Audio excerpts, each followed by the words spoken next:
Let's talk about the 10 best board games of all time that just in a few minutes time will be right here.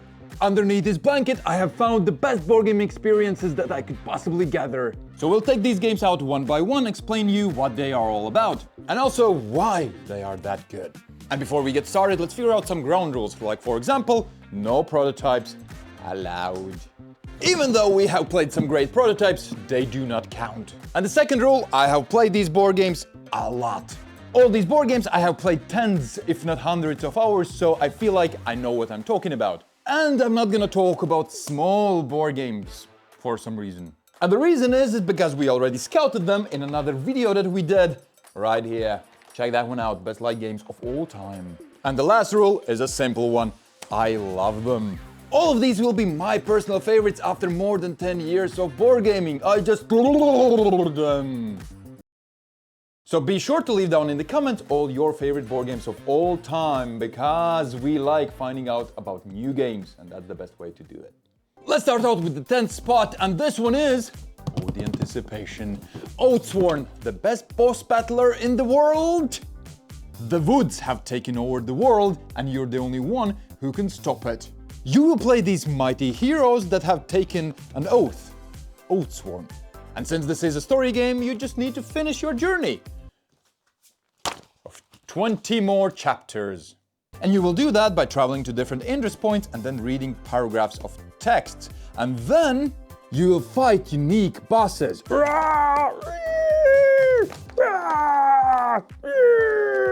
In combat, you usually will play Animus to play out cards that will result in rolling a bunch of dice that might explode, and then you will roll more dice. So why I love it so much? Well, first of all, because the story is amazing. And listen to this. You squeeze through the small hole and find yourselves in the no man's land between the city walls and the deep wood. You look up. That voice. It has an amazing voiceover that I just freaking love to listen to.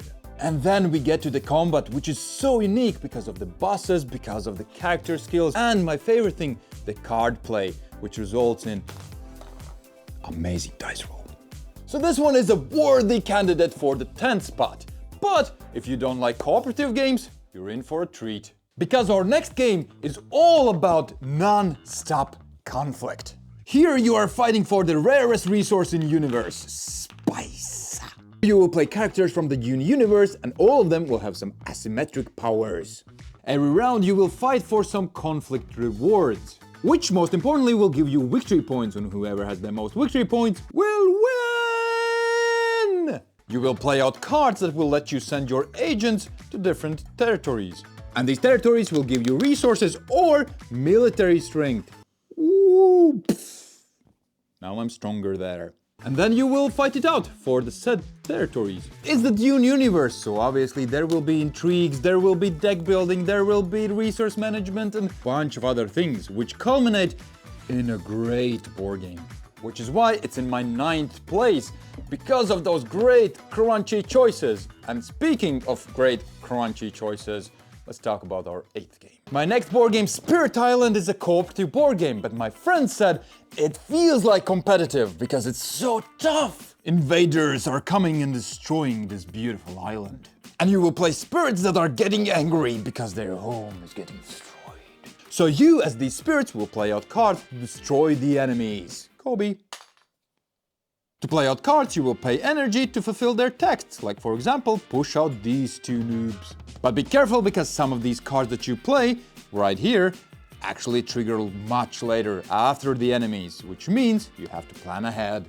You have to control territories to destroy the invaders, you have to play out cards and combo them to get the most benefits, and you have to work together with others to not die. It's such an epic brain-burning experience that afterwards I feel like I just need a break for a year or something. And all of that together makes this an epic brain-crunchy experience. Not to mention, all of these spirits work completely differently, and all of them feel like a puzzle. Here's more of them. This board game has been up and down through my best board games of all time list for years now, and the same goes to the 7th spot. I've played Terraforming Mars so much that the box is falling apart.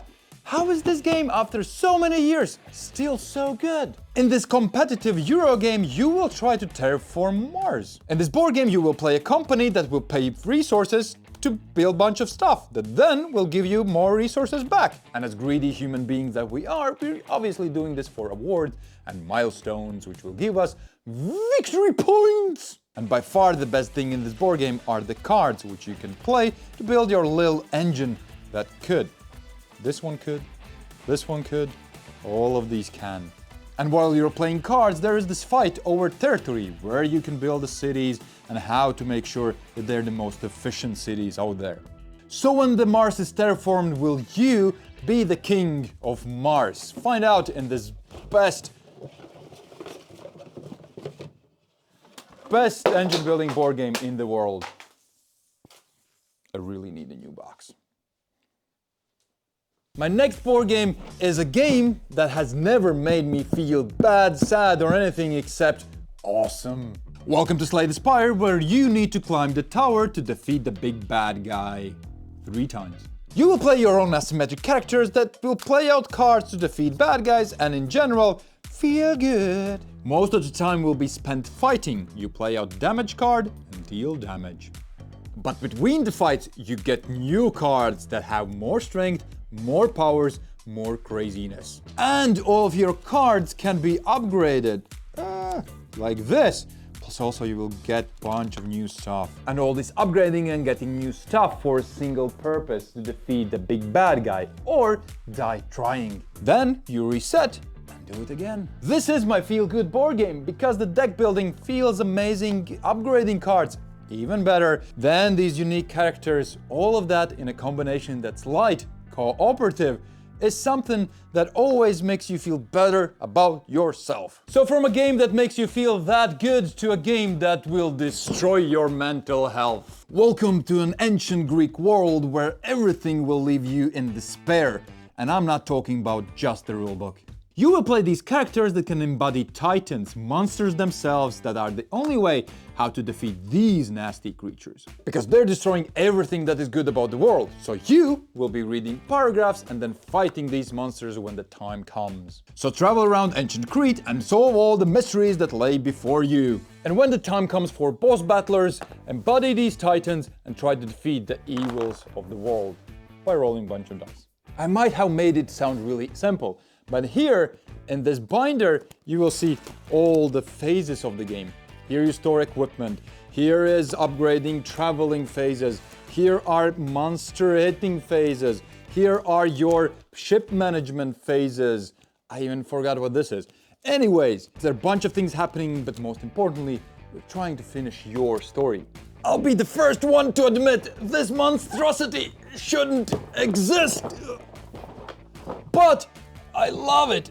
I think it's one of the most unique experiences you can get in board gaming world, even though it's insane. So how many games about monsters and destroying the world and everything being bad can you have in one top? A lot. In Nemesis Retaliation, you are a special forces team traveling to a space station infested with aliens. We all have a mission task that we need to fulfill together. So this should be really easy, right? Well, unfortunately, all players will have their secret objectives that might say you have to kill your comrades. So there's nothing you can do except go in, explore new places, but always watch your back. To do anything in this game, you just play out cards to do things like movement. Woo! What will we find? Server room. Woohoo! Aliens. Oh no! This is one of, if not the most thematic board gaming experiences you can get. If you don't like retaliation and guns, try out just the original Nemesis, which is more thematic, more claustrophobic. We love that one as well. But this one is my personal favorite, because this is my personal top, all right? So we've gotten to the big guns, and this one literally is big. The third board game of all time for me is Elder Scrolls. Betrayal of the Second Era. Always from young.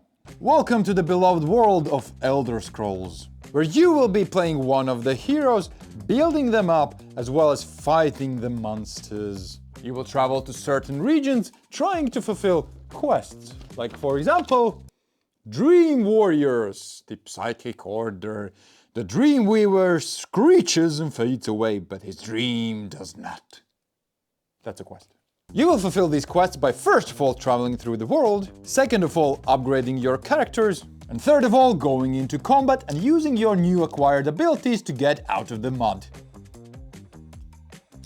It's my third favorite board game of all time because I really like the combat system, which feels really unique. Plus also, if you see here, there's a bunch of ways how you can create your own character, and each of them will be unique. You want to play as a ranger? You can.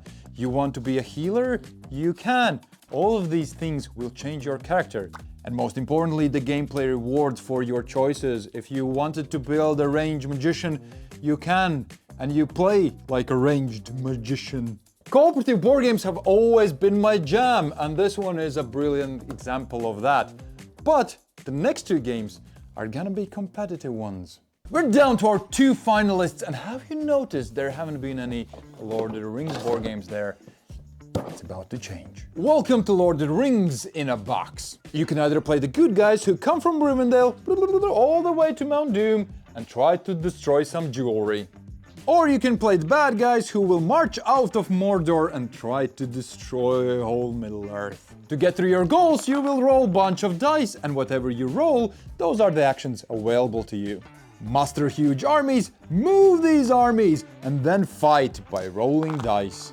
And a lot of the magic hide in very thematic event cards, for example, Shelob Slayer. Playing this game is like reading the book with different alternative endings or storylines, and I just freaking love it. And here we are at our final destination, which is Hegemony. In Hegemony, you will play your part in a country's inner struggles. You might fight for the interests of working class, or help the middle class stand out, or earn all the money with a capitalist class, or help the state build meaningful relationships so you can use them. To get to your goals, you will manipulate the country for your own benefits. This game evolves around cards. You just play them for their effects, or play them for basic actions, which might be trying to introduce new laws, creating new workplaces so other players can come and work for you, or sending all your money offshores.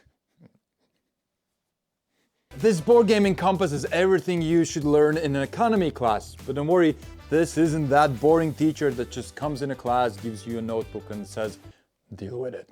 This teacher gives you all the amazing assignments so you can experience it firsthand.